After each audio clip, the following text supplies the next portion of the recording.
I want to begin our conversation with the audience with one question of my own. This afternoon, I was talking with one of my students, and I said, "Are you going to come see Al Gore this afternoon?" And she looked at me like I was a little bit crazy, and she said, "Whether I'm going to come hear the global guru?" Yes. So, for a lot of our millennial friends out here, you are the global guru. For a lot of our professors here, you're the former vice president, the senator, the congressman who led on these issues. I want to know, before you were any of those things, where did this passion come from for this issue? Well, thank you for your kind words, Bob. You know, I spent a lot of time in Silicon Valley, and I'm beta testing this new battery-powered hubris alarm, and it's on vibrate, and it's really been going crazy. But thank you. Where did my passion come from? I had my passion for this was really initially awakened when I was the age of students here. I had the great good fortune of having a great professor, Professor Roger Revelle, who had been the first scientist to actually design the experiment to measure CO2 in the atmosphere. Another scientist, David Keeling, undertook these measurements, produced the famous Keeling curve. But in the 1960s, Professor Roger Revelle opened my eyes to this, and he saw everything, basically, that has transpired since. A few of the details might be different, but the grand vision was his. 7 years after I graduated from college, I was elected to Congress, and I immediately began asking, okay, what are we doing about global warming? And crickets. And I helped organize the first hearing on global warming and invited the professor who had inspired me to be the lead-off witness. And I remember I was so naive.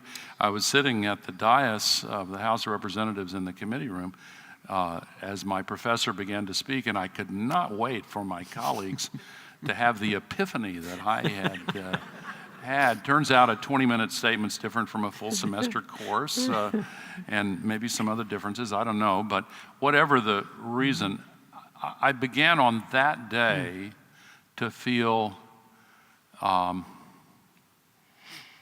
disconnect. I think any of us, when you have the privilege of connecting intimately with what you know to be right, and you know it's truth, you know it's right, and then you see it ignored or worse, trampled upon, what do you do? What do you do? Another, maybe a hackneyed example, it's the old corny story about somebody who, but take it seriously. If you were walking on the beach at Ocean City by yourself, nobody else around, and the proverbial bottle with a cork and a message inside floats up, and you open it and it says, "This is a matter of life or death. Please deliver this message to such and such address." What would you do? Or of course you would deliver it, but think for a moment, why would you deliver it? You don't know the person who sent it. You don't know the person who's supposed to receive it, but you're a human being, and you know what's right.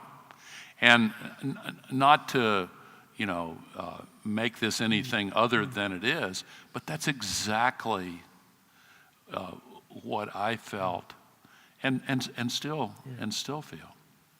Thank you. I do want to invite the audience to ask questions, and I would especially invite our students to kick us off. Please introduce yourself, your name, and where you are in the university, and please, on this side. Hi, Mr. Vice President. First, I just want to say it's a great honor to have you here. Chris, I'm a government major, so I'm just going to ask a fairly political question. I just want to ask, as much as we've made so many strides in terms of solar power, wind power, and even now nuclear fusion over in Germany in the last few months, I just want to ask if you think that we could actually act on that progress while the fossil fuel industry, at least in the United States, while the fossil fuel industry has so much power and wields so much influence in our Congress to the point where a major political party denies the existence of climate change as a problem. And I'm not so sure that we'll actually be able to act on the problem unless we first rid our political system of money from corporate sponsors.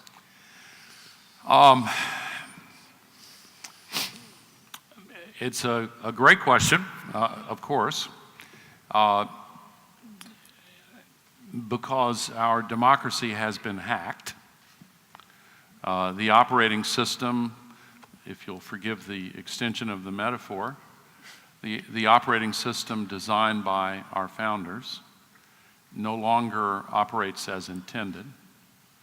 The brilliant software represented by the Constitution, designed to harvest the wisdom of crowds and provide guidance to representatives and elected officials who have the fiduciary duty to represent the American people. That system has been hacked. The influence of big money has now distorted and perverted its operations. It has created a set of very dangerous conditions.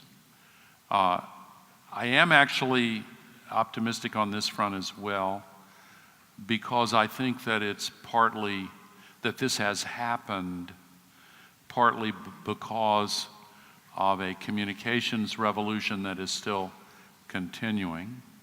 The information ecosystem that was defined by the printing press, the system in which our founders conceived this great nation of, by, for the people, allowed individuals to easily surmount very low entry barriers and engage in discourse.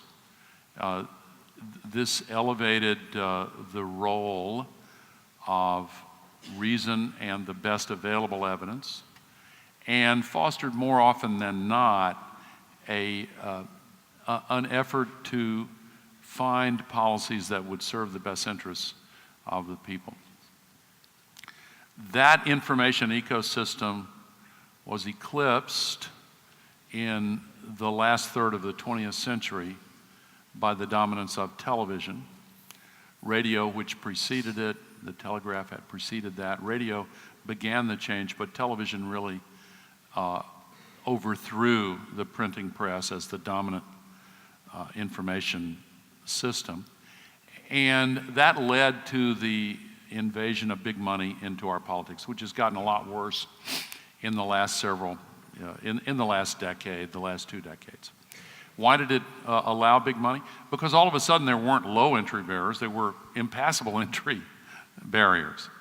Thomas Paine could walk out of his door in Philadelphia in January of 1776 with the manuscript for Common Sense and find a dozen low-cost print shops within 10 square blocks of where he lived, competing for the lowest cost to print his manuscript. If he walked out of his front door in Philadelphia today down to the nearest TV station or a few blocks further to Comcast, when do I go on? I have this 2-hour video called Common Sense that's going to change everything. Well, he doesn't go on unless he has many millions of dollars. They're gatekeepers now. And the only people who can afford regular access to the virtual public square, to the public's mind, are people like the ones who pay for the I'm an energy voter ads, which you see every 5 minutes. And clean coal. Clean coal. What's the purpose of a clean coal ad? Is that supposed to induce someone to say, oh, honey, I'm going to run down to the 7-Eleven, get us some clean coal? No, it's designed to affect their attitudes toward public policy. And so this new information ecosystem puts those with great wealth in control of way too too much. Now, politicians running for office, not all, thank God, but the majority of candidates now depend upon getting enough money to buy those TV ads. And so they spend the majority of their time begging rich people for money, begging special interests for money. And human nature being what it is, there are implicit and sometimes explicit quids pro quo that are put on the table. And so policy is now distorted and shaped. Now, I said I was optimistic because this revolution is continuing. Last year, for the first time in history, the aggregate advertising revenue spent on the internet exceeded that spent on television. And now you get bloggers and online publications and internet-based reform groups that are beginning to have a genuine impact. Look at the preservation of net neutrality. Look at other legislative battles that went differently than projected because of people organizing on the internet. And the internet is growing while television is declining. So we're still in this transition period. Don't give up hope. Bring the change that's necessary. It's hard, but the stakes could hardly be higher. Thank you. Thank you. Here. I want to say thank you very much, Mr. Vice President, for coming today. And to the Dean of the School of Public Policy, I want to say thank you for organizing this. My name is Ryan Block, and I am a junior majoring in environmental science and policy. My goal is to go to law school and to get an MPP in energy and environmental policy You're and law. in. Magic words. And my question for you, Mr. Vice President, how do we proceed with, how does the energy revolution proceed past the Supreme Court's moratorium on the Clean Power Plan? And if legislation is necessary, should it be the states that create the legislation, or should it be the federal government that does?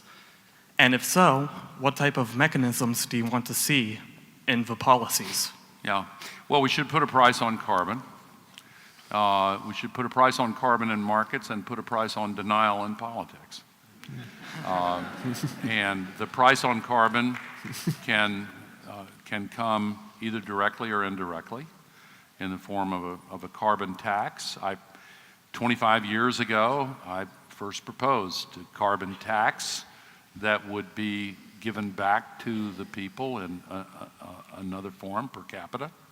Now that's trending again. It was part of my platform, and when I ran for president the first time in '88, when I ran in 2000, when I ran for the Senate, I believe very strongly in that.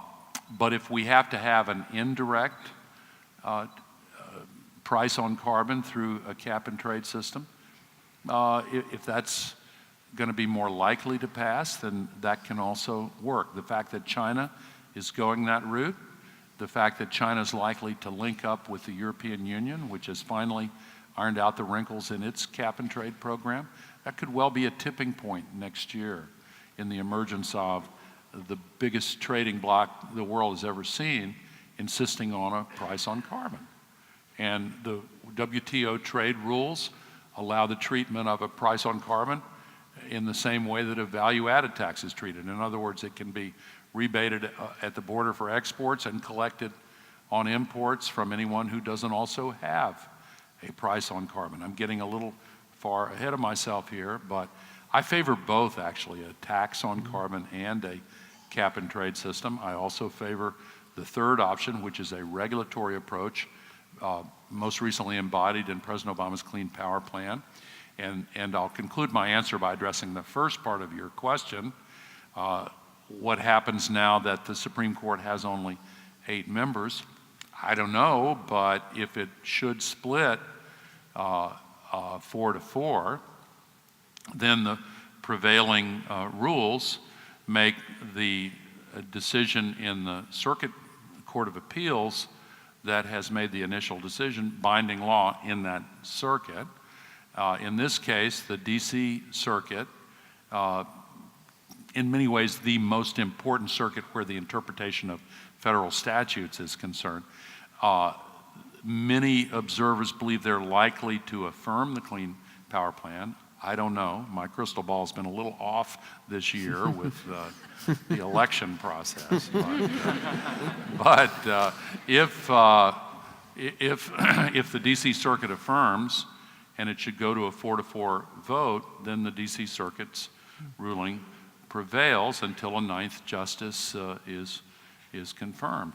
So the only other thing I would say is that this technological and business revolution that I have described is nearing the point where it will be unstoppable, really, because the trends. This is not a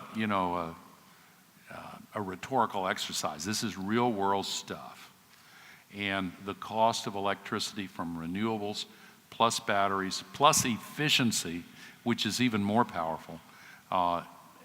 This is becoming unstoppable. And even if the fossil fuel companies hack the political system and try to hold it back, even if the courts don't allow the Clean Power Plan to go forward, and I think they ultimately will, even if all those conditions were present, I still think it's now unstoppable. It does matter a lot how quickly we win this. We're going to win. We're going to win. We are winning. But it matters a lot how quickly, and ultimately we do need rules of the road like a price on carbon in one way, shape, or form in order to speed it up to the point where the losses we're suffering every day will not mount up to the point where we run the danger of passing some point of no return. We do need rules of the road. I would just note one quick side note that this past week I was in Houston with about 3,000 energy company executives, and the biggest subject that they wanted to know about and to talk about was the Paris Agreement and what this would mean for their businesses. So they are actually looking at this. Oh, yeah. That's progress. Here on the right, please. Sure, if we could take the young lady's question here, and then we can move up to the balcony as well. Thanks. Mr. Vice President, thank you so much for being here with us today. We're extremely lucky to have you. My name is Nicky Waxman, and I'm a senior government and politics major and an aspiring environmental lawyer. And my question for you is that based on your lecture as well as my previous background in environmental science, it's evident that industries such as transportation, agriculture, and fossil fuels make up the large percentage of our unsustainable resource use. So how can we affect change as individuals in the arena of environmental policy? Yeah, well, there are generally three ways that you, as an individual, can make a difference. None of this is likely to come as news to you, but number one, I used to think that advising people to be an environmentally conscious consumer was gonna help, but maybe not that much. I really think it helps a lot, and I think it's important, and I'll tell you why. I've only been in the business world for 15 years, but I've learned some things, and often the difference between profit and loss is at the margins, and when companies are competing with one another for a group of customers or consumers who really do care about whether they are sustainable and reducing their carbon emissions, et cetera, then at the margins that gives a lot of leverage to a group that is vocal and assertive in saying, if you don't give me a product that's environmentally responsible, I'm going to your competition. And I think the fact that so many people have been doing that is the reason why you see all these companies now advertising themselves as greener than the competition.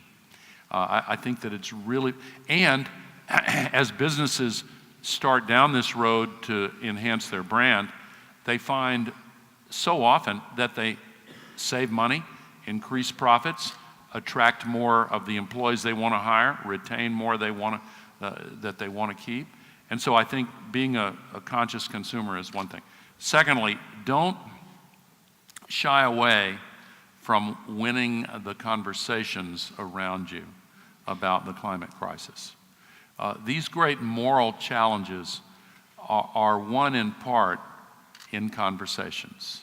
I remember growing up so much of my life in the South as a boy during the Civil Rights Revolution. One day, one of my friends made some racist comment. Another one of my friends said, "Hey, shut up, man. We don't talk that way anymore." And that was a moment multiplied by millions of times over, and it's important. Last year, there was a story from, I think it was AP in California, two gay men waiting in line for a pizza holding hands. And according to the story, a homophobic jerk walked by and made some nasty comment. And according to the reporter, literally every other person in line turned on this guy and said, "Shut up, we don't accept that here." So win the conversation. Don't be timid if you think somebody's going to fly off the handle. Many conversations about climate are like the dinner table in a dysfunctional family with an alcoholic father who flies into a rage if the word alcohol is mentioned. And so you don't have to be mean at all. Be kind, but be insistent. Third, get active in the political process. There is strength in numbers. It's a cliche, but it's true. And the two-step message that I have found that works, I've been on the receiving end as well as on the delivering end. First part, Miss Candidate or Mr. Candidate, if you do the right thing on the climate crisis, I'm going to help you. I'm going to make sure my friends help you. Part two, if you do the wrong thing, I promise you, I will expend every ounce of energy I have to make certain you are defeated. So that two-part message really works. Okay, we have time for two more. One up in the balcony here, and then over here on the left. My name is Michael Alexander. I'm a government and politics student, junior. First of all, thank you for coming. It's really inspiring to hear you talk about such an important issue. You were just talking about being a smart consumer. We see a lot of campaigns, whether it's for recycling or hybrid cars. But one of the cheapest and most impactful ways that we can make, that have been shown that we can make a change to climate change as an individual, is to lower our amount of meat and dairy that we eat. But we don't see a lot of campaigns or talk about it in a larger forum. And I was wondering why you think that is, and if you think this issue is important. Yeah, I do think it's important. I mentioned diet in one of the opening slides. I'm a vegan myself. I've only been I'm not proselytizing, okay? And the reason I'm not proselytizing, and the reason why, to answer one of your questions, you don't hear as much of that in the political dialogue, is I think that maybe less than 2% of us are vegans. And so a political candidate who approaches the 98% and says, "Listen up, you got to change your diet," I think is probably going to be reluctant to do that because it is such a personal choice.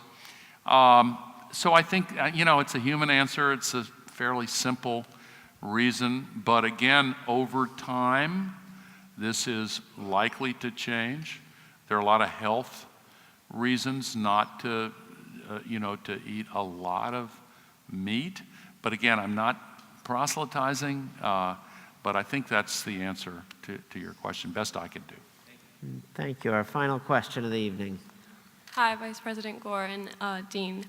My name's Andrea Morales. I'm an environmental science and policy major. And I was wondering